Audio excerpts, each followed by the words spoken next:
মলদ্বীপে যখন ভারতকে তাড়াও প্রচার তুঙ্গে, একই সময়ে বাংলাদেশের একটি অংশও ভারত বিরোধিতায় গলা চড়াতে শুরু করেছে। প্রতিবেশী বলয়ে এই ঘটনার অভিঘাতকে কিছুটা আশঙ্কার চোখেই দেখছে বিদেশ মন্ত্রক।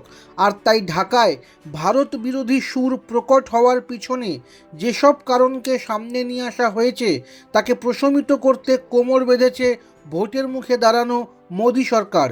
কূটনৈতিক সূত্রের দাবি, জানুয়ারির নির্বাচনে যারা শেখ হাসিনা তথা আওয়ামী লীগের বিরোধিতা করেছিল তাদের একটি বড় অংশ ভারত বয়কট প্রচারে গলা মিলিয়েছে।